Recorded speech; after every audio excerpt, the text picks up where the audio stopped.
নমস্কাৰ চাবলৈ আৰম্ভ কৰিছে আসাম মিডিয়া 24 আজি 22 ডিচেম্বৰ আৰু আজি ৰাতিপুৱাৰ কেইবাটাও গুৰুত্বপূৰ্ণ খবৰ আহি পৰিছে আৰু এই ধৰণৰ খবৰসমূহ নিতৌ চাবলৈ চেনেলটো সাবস্ক্ৰাইব কৰি ভিডিঅ'টোত এটা লাইক কৰি দিব লৈছো আজি ৰাতিপুৱাৰ প্ৰথমটো গুৰুত্বপূৰ্ণ খবৰ মৃত্যুৰ পিছতো শান্তিৰে থাকিব নিদিলে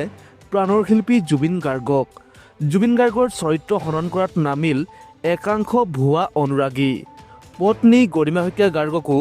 নেৰিলে নিন্দা কৰিবলৈ এইবাৰ জুবিন গাৰ্গৰ ভগ্নী পালমি বৰঠাকুৰৰ স্পষ্ট কথা মুখা পিন্ধাসকলে নিলিখিব #জাষ্টিছ ফৰ জুবিন গাৰ্গ প্ৰকৃত অনুৰাগীয়েহে লিখক জাষ্টিছ ফৰ জুবিন গাৰ্গ একাংশ ভুৱা অনুৰাগীক এইবাৰ পালমি বৰঠাকুৰৰ বাক্যবান জুবিন গাৰ্গৰ চাৰ্জশ্বীট দাখিল কৰাৰ পাছতে একাংশই সৃষ্টি কৰা বিতৰ্কক লৈ অৱশেষত মুখ খুলিলে জুবিন গাৰ্গৰ পৰিয়ালে জুবিন গাৰ্গৰ চৰিত্ৰ হননত টানি পৰা একাংশৰ বিৰুদ্ধে প্ৰচণ্ড ক্ষোভ উজাৰিলে জুবিন গাৰ্গৰ ভগ্নী ডক্টৰ পালমি বৰঠাকুৰে জুবিন গাৰ্গৰ ভগ্নীয়ে কয় যে জুবিন গাৰ্গৰ চৰিত্ৰ হনন আৰু গৰিমা শইকীয়া গাৰ্গৰ নিন্দাই চৰমসীমা পাইছেগৈ যাৰ ফলত গৰিমা শইকীয়া গাৰ্গৰ বাৰে বাৰে অসুস্থ হৈছে কি আখৰিক ফূৰ্তিৰ কাৰণে এয়া মুখা পিন্ধা বন্ধু আৰু অনুৰাগীয়ে কৰিছে মই বুজাত অপাৰক আমাৰ যুঁজ হৈছে ন্যায়ৰ যুঁজ জুবিন গাৰ্গৰ বাবে ন্যায়ৰ যুঁজ পৰচৰ্চা আৰু নিন্দাই জুবিন গাৰ্গক ন্যায় দিব নোৱাৰে দিব লৈছো আন এটা বিগ ব্ৰেকিং নিউজ প্ৰধানমন্ত্ৰী নৰেন্দ্ৰ মোদী অসমলৈ আহিল আদানীৰ নৱসজ্জিত বিমানবন্দৰো উদ্বোধন কৰিলে নৰেন্দ্ৰ মোদীয়ে শ্বহীদ বেদীলৈও গ'ল নৰেন্দ্ৰ মোদী পিছে জুবিন ক্ষেত্ৰলৈ যাবলৈকে সময় নোলাল প্ৰধানমন্ত্ৰী মোদীৰ প্ৰধানমন্ত্ৰীৰ ভাষণত এবাৰৰ বাবে নোলাল প্ৰাণৰ শিল্পী জুবিন গাৰ্গৰ প্ৰসংগ দেশৰ প্ৰধানমন্ত্ৰী নৰেন্দ্ৰ মোদী লোকপ্ৰিয় গোপীনাথ বৰদলৈ আন্তঃৰাষ্ট্ৰীয় বিমানবন্দৰত নৱনিৰ্মিত টাৰ্মিনেল বিল্ডিং উদ্বোধন কৰিবলৈ অসমলৈ আহিল তাৰ পাছত গুৱাহাটীৰ বৰাগাঁওস্থিত নৱনিৰ্মিত শ্বহীদ স্মাৰক ক্ষেত্ৰখনো দৰ্শন কৰিবলৈ যায় পিছে প্ৰধানমন্ত্ৰী নৰেন্দ্ৰ মোদীৰ সময়হে নোলাল জুবিন ক্ষেত্ৰ দৰ্শন কৰিবলৈ প্ৰধানমন্ত্ৰী মোদী এগৰাকী ব্যস্ত ব্যক্তি সেয়া বাৰু ঠিকেই আছে বিৰোধী ৰাজনৈতিক দল কংগ্ৰেছক ভাষণত কটাক্ষও ঠিকেই কৰিলে প্ৰধানমন্ত্ৰী মোদীয়ে পিছে অসমলৈ আহি অসমৰ প্ৰাণৰ শিল্পী জুবিন গাৰ্গ সম্বন্ধে এষাৰো কথা নোলাল প্ৰধানমন্ত্ৰী নৰেন্দ্ৰ মোদীৰ ভাষণত দিব লৈছো আন এটা বিগ ব্ৰেকিং নিউজ বিজেপিত পুনৰ পুৰণিৰ সংঘাত টিকটৰ পৰা বঞ্চিত হ'ব পাৰে বহু পুৰণি নেতা বিজেপিক সংস্থাপন দিয়াৰ নামত এলাগি হ'ব নেকি পুৰণি বিজেপি নেতা নিজা নিজা তালিকা লৈ সাজু মুখ্যমন্ত্ৰীৰ সভাপতি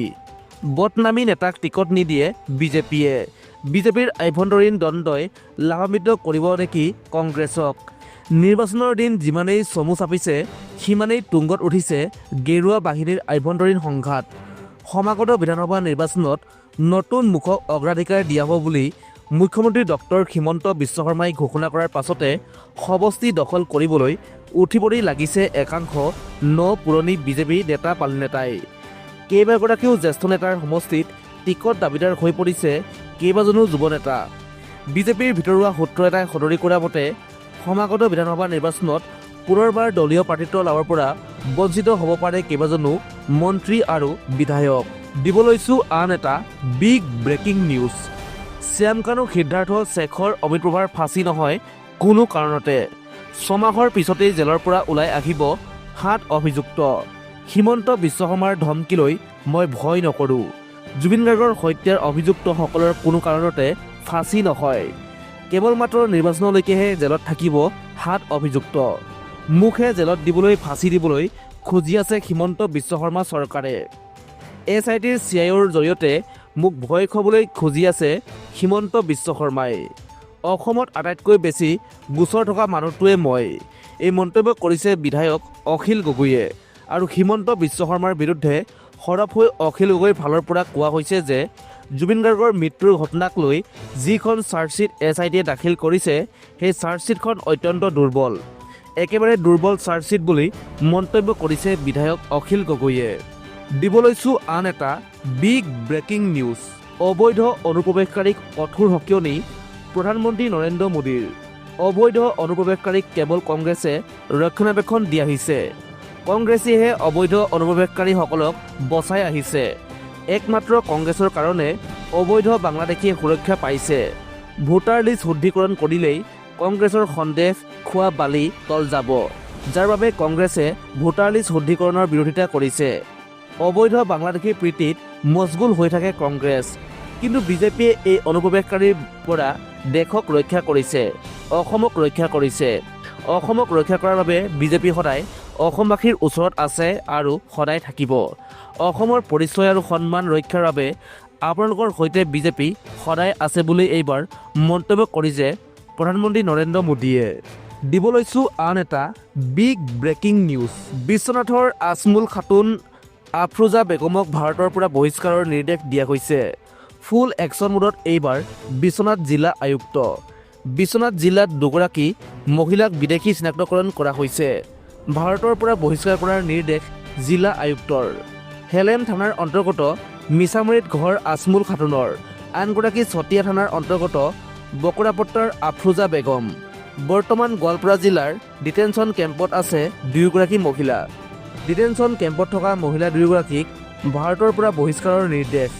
বিশ্বনাথ জিলা আয়ুক্তই জাৰি কৰিছে এই কঠোৰ নিৰ্দেশ। দিব লৈছোঁ আন এটা বিগ ব্ৰেকিং নিউজ। ব্ৰহ্মপুত্ৰৰ বুকুত PMৰ সৈতে 45 মিনিট সময় কটোৱা 25গৰাকী শিক্ষাৰ্থী কোন কোন? পৰীক্ষা পে চৰ্চাত কোন 25গৰাকী মেধাৱী শিক্ষাৰ্থীয়ে পালে স্থান? 25গৰাকী সৌভাগ্যৱান শিক্ষাৰ্থীৰ নাম পৰিচয় ইতিমধ্যে আহি পৰিছে। প্ৰথমগৰাকী কামৰূপ মহানগৰ জিলাৰ ৰয়েল গ্লোবেলৰ 10ম শ্ৰেণীৰ বিঘান উপাধ্যায়, ডনবক্স পাণবজাৰৰ 9ম শ্ৰেণীৰ অনহিতা সিং, উত্তৰ গুৱাহাটীৰ বালিকা বিদ্যালয়ৰ 9ম শ্ৰেণীৰ অৰ্পিতা দাস, অসম জাতীয় বিদ্যালয়ৰ 9ম শ্ৰেণীৰ নিষ্ঠা বৰগোহাঁই, শংকৰদেৱ শিশু বিদ্যা নিকেতনৰ বিষ্ণুপুৰৰ 9ম বানৰ শুভজিতা বৰ্মন, খানাপাৰা কেন্দ্ৰীয় বিদ্যালয়ৰ 11 শ্ৰেণীৰ ত্ৰিদিশা মালাকাৰ, মালিগাঁৱৰ কেন্দ্ৰীয় বিদ্যালয়ৰ 9ম বানৰ অভিজিত বৰুৱা, কামৰূপ জিলাৰ দৌকুচিৰ আদৰ্শ বিদ্যালয়ৰ 11 শ্ৰেণীৰ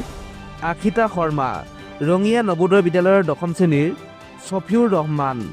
দমদমাৰ উচ্চ মাধ্যমিক বিদ্যালয়ৰ 11 শ্ৰেণীৰ ৰঞ্জন কলিতা, নলবাৰী জিলাৰ গৰ্ডন উচ্চ মাধ্যমিক বিদ্যালয়ৰ 8ম মানৰ দৃষ্টি গোস্বামী, বাক্সাৰ হালবাৰী উচ্চতৰ মাধ্যমিক বিদ্যালয়ৰ 11 শ্ৰেণীৰ অমিত দৈমাৰী, কোকৰাঝাৰৰ KGBY পাটগাঁৱৰ 9ম মানৰ জ্যোৎস্না বসুমতাৰী, মৰিগাঁৱৰ মৈৰাবাৰী আদৰ্শ বিদ্যালয়ৰ 11 শ্ৰেণীৰ